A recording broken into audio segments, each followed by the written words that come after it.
नमस्कार बच्चों, good morning, सत श्री अकाल, एवं आदाब। आज कक्षा 10वीं का ये 10th का संस्कृत है, जिनका हम शुभारंभ करने जा रहे हैं। इसका पहला पाठ क्या है? तो पहला पाठ है मंगलम पाठ। क्या है? मंगलम पाठ। मंगलम का एक भाव ही आता है कि मंत्र है। ये क्या है? मंत्र है, जिससे एक मन में पवित्रता का भाव आ जाए। कोई चीज मंगल हो, पता है ना, जब भी कोई कार्य हम करते हैं तो पहले क्या करते हैं? मंगलम कार्य करते हैं, कुछ का अनुष्ठान करते हैं। आज हम संस्कृत प्रारंभ कर रहे हैं, तो हम क्या किस पाठ से कर रहे हैं? मंगलम पाठ से कर रहे हैं। बात समझ में आई? अब मंगलम पाठ में सर 5 मंत्र है। कितने मंत्र हैं? कितने मंत्र भैया? 5 मंत्र। और ये पांचों के पांचों मंत्र कहां से लिए गए हैं? तो उपनिषद से लिए गए। कहां से लिए गए हैं? कहां से लिए गए हैं? उपनिषद से लिए गए हैं। और पहला मंत्र जो है हिरण्मयेन पात्रेण, वो ईशोवास्य उपनिषद से लिया गया है। और अनुअनियान कंठ उपनिषद से लिया गया है। सत्यमेव जयते मुंडक उपनिषद से लिया गया है। और तथा न समुद्र भी मुंडक उपनिषद से लिया गया है। और लास्ट जो श्लोक है वो श्वेताश्वर उपनिषद से लिया गया है। अगर बात किया जाए तो इस पाठ में कितने उपनिषद से जो मंत्र संकलित हैं? तो 4 उपनिषद से मंत्र संकलित हैं। कि मुंडक के 2 मंत्र है क्या? और मंत्र कितने हैं? तो मंत्र 5 हैं। पूछता है मंगलम पाठ के कितने मंत्र हैं सर? तो मंगलम पाठ में 5 मंत्र। मंगलम पाठ के कितने उपनिषद से लिए गए हैं? तो 4 उपनिषद से लिए गए हैं सर। तो मंगलम पाठ में 4 कौन कौन उपनिषद है सर? तो ईशोवास्य है, कंठ है, मुंडक है और श्वेताश्वर है। अरे है कि नहीं सर? अरे बात समझ में आ रही है ऐसे नो? अब सर आते हैं मंत्र की ओर आते हैं। पहला मंत्र क्या है? तो कहता है हिरण्मयेन पात्रेण। क्या बोलता है? हिरण्मयेन पात्रेण सत्य सापिहितम मुखम तत्तन पुसन्ना पावनु असत्य धर्माय। हे सूर्य, हे प्रभु, है ना। आज के समय हम लोग ईश्वर भगवान मांगते हैं, कृष्ण भोला हुआ, कोई इसको कोई उसको मानता है। लेकिन पहले लोग प्रकृति की पूजा किया करता था। तो पहले जो प्रभु कौन था? सूर्य था। क्योंकि प्रकाश में मुझे कौन करता है? तो हमें अंधकार से रोशनी की ओर कौन ले आता है? तो वो सूर्य ले आता है ना। वो प्रभु कौन है? वो प्रभु सूर्य है। हे सूर्य, हे प्रभु, सत्य का मुख स्वर्णमयी पात्र, सोने के पात्र था स्वर्णमयी पात्र। जो सोने का पात्र उसे क्या बोलते हैं हम लोग? स्वर्णमयी पात्र बोलते हैं। हे सूर्य, सत्य का मुख स्वर्णमयी पात्र से ढका हुआ है ना, ढका हुआ है। और सत्य धर्म की प्राप्ति हेतु इस पात्र को हटा दे। इस पात्र को क्या कर दे? हटा दे। अर्थात सत्य को प्राप्त करने के लिए जो ये स्वर्णमयी पात्र क्या है? ये पात्र स्वर्णमयी पात्र है हमारा। हमारे अंदर जो क्या बोलते हैं? मोह है। मोह है। किसी को मोबाइल लेने का मोह, किसी को मोबाइल देने का मोह, किसी को प्राप्त करने का मोह, किसी खो देने का मोह। अरे है कि नहीं? ये भी मोह। और जिस दिन इस मोह को खत्म करेंगे वो दिन हम सत्य को प्राप्त कर सकते हैं। हमारे अंदर से मोह का नाश हो जाना ही सत्य को प्राप्त हो जाना है कि नहीं? किसी के प्रति आकर्षण विकर्षण उन सबको जब तुम खत्म नहीं कर पाओगे, सत्य को प्राप्त नहीं कर पाओगे, है कि नहीं? तो वही बात बोल रहा है। तो हे सूर्य, ये स्वर्णमयी पात्र क्या है? ये हमारा मोह है। हमारे अंदर का जो किसी के प्रति कुछ प्राप्त करने का इच्छा है, लालसा है, ईर्ष्या है, ये सब क्या है? स्वर्णमयी पात्र है। बात क्लियर है? अरे बात क्लियर है कि नहीं है? अगर कोई बोले सत्य का मुख किससे ढका हुआ है? तो सर स्वर्णमयी पात्र से ढका हुआ है। किससे ढका हुआ है? किससे ढका हुआ है? स्वर्णमयी पात्र से ढका हुआ है कि नहीं? आई बात समझ में? अरे आई बात समझ में ऐसे अनु? अब आते हैं दूसरे मंत्र की ओर बढ़ते हैं। दूसरा मंत्र क्या है?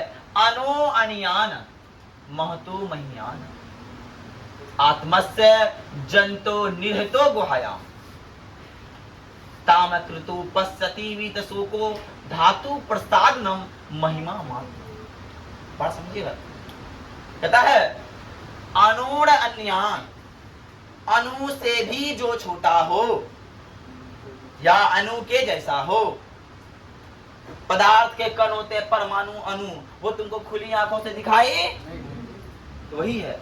जो अणु से भी छोटा हो, महतो महियान, जो संसार में सबसे बड़ा रूप में हो।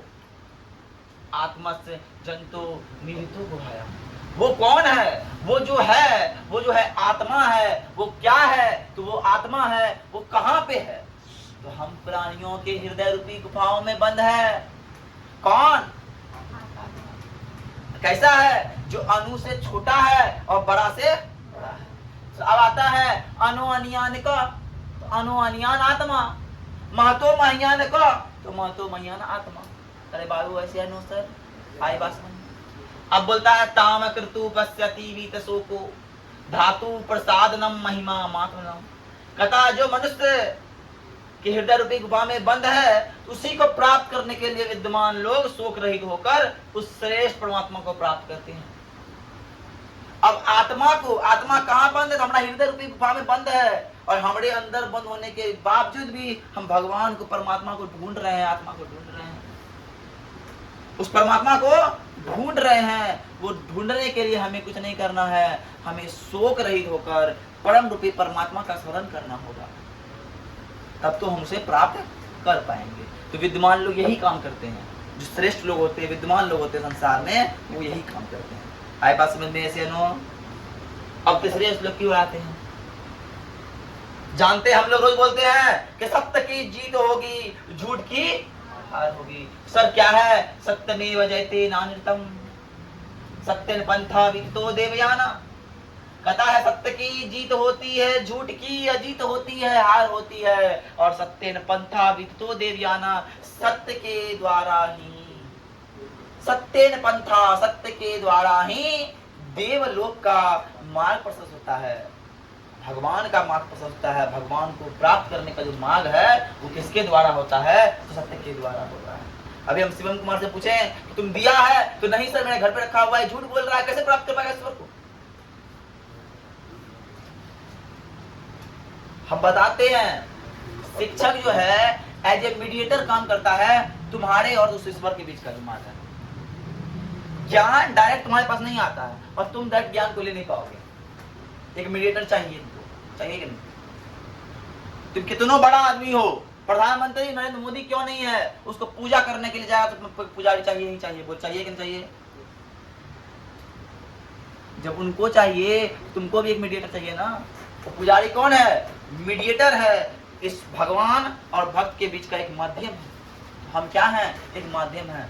अब तुम हमसे झूठ बोलोगे तुम्हें क्या होगा? हार ही होगा ना। तो सत्य की जीत होती है, झूठ की हार होती है, और सत्य के द्वारा ही देवलोक का मार्ग प्रशस्त होता है। ये ना क्रमण्य ऋषियो हप्त कामा अत्र तत्र सत्यस्य परम निधानम। कहता ऋषि मुनि लोग क्या करते हैं? ऋषि मुनि लोग उस परमात्मा को प्राप्त करने के लिए सत्य को प्राप्त करते हैं पहले, है ना। जो पहले सत्य को प्राप्त नहीं कर पाएगा, जो पहले सत्य से सत्य का नहीं हो पाएगा, वो ईश्वर का भक्त नहीं कहलाएगा। और जो ईश्वर का भक्त नहीं कहलाएगा वो संसार में कुछ भी नहीं कर पाएगा। बात समझना? क्या कि हम लोग इंसान हैं, हमें बनाने वाला, हम बोलते हैं हमारे माता पिता ने मुझे निर्माण किया है, लेकिन ये पावर भी माता पिता को दिया है, वो देने वाला वो है कि ना।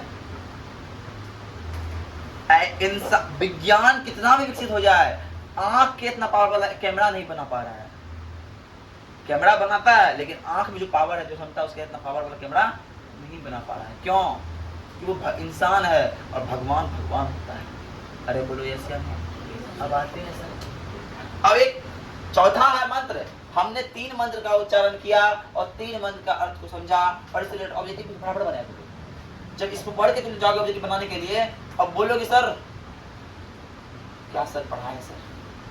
और एक बात, तुमको आज से पहले संस्कृत टफ लगता होगा, लेकिन आज के बाद संस्कृत कभी भी टफ नहीं लगेगा। चौथा श्लोक पे आते हैं, कहता यथा नद स्मंदमाना समुद्रे, यथा नद स्मंदमाना समुद्रे अस्तम गच्छन्ति नाम रूप विहाय, तथा विद्यमान नाम रूपाद विमुक्त परात परम पुरुषम उपैति दिव्यम। बड़ा अच्छा बात बोल रहा है। क्या बोल रहा है? यथा नद समुद्र, जिस प्रकार समस्त नदियों का जल कहाँ गिरती है? तो समुद्र में जा गिरती है। कहाँ गिरती है? उसे कोई भी नाम रूप का वहम नहीं रहता, चाहे सिंधु नदी हो, चाहे सतलज हो, चाहे भागीरथी हो, चाहे कोई हो, चाहे घरकोसी हो, साला सब जो भी है, साला नहीं बोलते नदी को, तो देवी के समान है इंडिया में। जितने भी नदियां हैं वो कहाँ जाके मिलती है? उसी प्रकार होते हैं विद्वान लोग, उसी प्रकार होते हैं श्रेष्ठ लोग समाज में। उसको अपने नाम रूप का कोई घमंड नहीं रहता है कि हम ये कुमार हैं, हमारे पास ये है वो है, कोई घमंड नहीं। हम शीतल, हम हर स्थिति को झेल सकते हैं, हम हर स्थिति में रहते हैं। और हमारा मार्ग कहाँ है? सबको जाना है परमात्मा के पास, जाना है कि नहीं? कोई बेसिक टहल कर से कोई आता है, ऐसे जाएंगे वैसे जाएंगे, ऐसे घूमते फिरते चलता है। कोई बोलता है ईश्वर हमको जहाँ ले जाएगा हम वहाँ जाएंगे, हम तो बस उसके। अरे ईश्वर सब ईश्वर का ही है, तुम्हारे हाथों में कुछ भी पॉसिबल नहीं है। अरे है, तुम बोलते हो हम पढ़ते हैं, तुम पढ़ता भी नहीं, पढ़वाने वाला भी वही है। और तुम मूर्ख रह रहे हो, तुम हिंदी पढ़ने नहीं आया, तुमको हिंदी नहीं सिखाने वाला भी वही है। और तुम्हारे कर्मों में हिंदी पढ़ना नहीं सिखाया, तो कर्म खराब इसलिए बोल रहे होती तुम तथास्तु नहीं सीखो। अर्थात समस्त नदियों का जल जिस प्रकार अपने नाम रूप को त्याग कर परम रूपी परमात्मा में एकाकार हो जाते हैं, सॉरी नाम रूप को त्याग कर समुद्र में जा मिलते हैं, उसी प्रकार विद्वान लोग अपने नाम रूप का अहंकार नहीं रखते, वो जाके परम रूपी परमात्मा में एकाकार हो जाते हैं, विलीन हो जाते हैं। और ये जो है ये मंत्र लिया गया है, ये मंत्र लिया गया है कौन से? मुंडक उपनिषद से। कहां से लिया गया सर?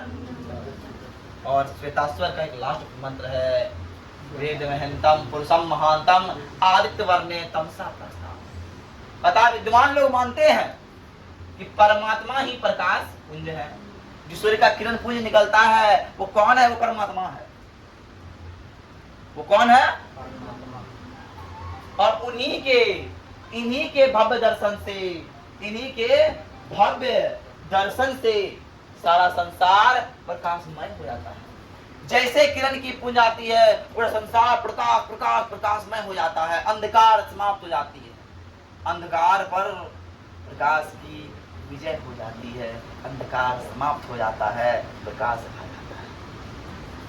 और ज्ञानी लोग का मानना है, क्या मानना है? परमात्मा को जानकर सांसारिक विषय वासनाओं से मुक्त हो पाते हैं, इसके अलावा कोई दूसरा मार्ग नहीं है। अगर आप ईश्वर को नहीं जान पाए, प्रभु को नहीं जान पाइएगा, तो आप इस संसार सागर को पार करना आपके लिए बहुत कठिन हो जाएगा। क्योंकि आपका अगर मार्ग को पार करना है, आपको इस मार्ग से पार हो जाना है, आपको क्या जानना होगा? आपको ईश्वर को जानना होगा। किस जानना होगा? ईश्वर को जानना होगा। और इसके अलावा कोई और मार्ग नहीं बचा है ना? हेलो, हाँ प्रणाम। किस क्लास में? नहीं, हमारी दृष्टि नहीं है, वो आया ही नहीं है आज तक। छुट्टी नहीं है, मैसेज देखिए ग्रुप में मैसेज दिया हुआ है। तुम लोग अमरजीत को नहीं बोला था? हाँ, छुट्टी कल बोले तो अचानक मैसेज किए कि क्लास खुला हुआ है, अभी भेज सकते हैं, भेज दीजिए। ठीक, बात समझ में आई? अरे आएगा नहीं बात समझ में? इससे अब आता है, एक प्रश्न आता है, अब आता है, तुम सत्य का मुख देख रहा है? अरे तुम लोग देख रहा है कि नहीं सत्य का मुख? अब आते हैं, ये प्रश्न आता है, सत्य का मुख ढका हुआ है, तो बोलता है ब्राह्मण का मुख ढका हुआ, ब्राह्मण मुखम किम पात्रम प्रीतम। तो ब्राह्मण का भी मुख किससे ढका हुआ है? स्वर्णमयी पात्र से ढका हुआ है, सोने के पात्र से ढका हुआ है। अरे सर है कि नहीं? हिरणमय पात्र बोलो, सोने का पात्र बोलो, या फिर स्वर्ण पात्र बोलो, वो सब एक ही है। सत्य बोलो, ब्राह्मण बोलो, ब्राह्मण मतलब होता है प्रकाश सत्य। ब्राह्मण मतलब ब्राह्मण नाम क्यों पड़ा होगा? वो सत्य बोलता था, सत्यवादक था, है ना? इसी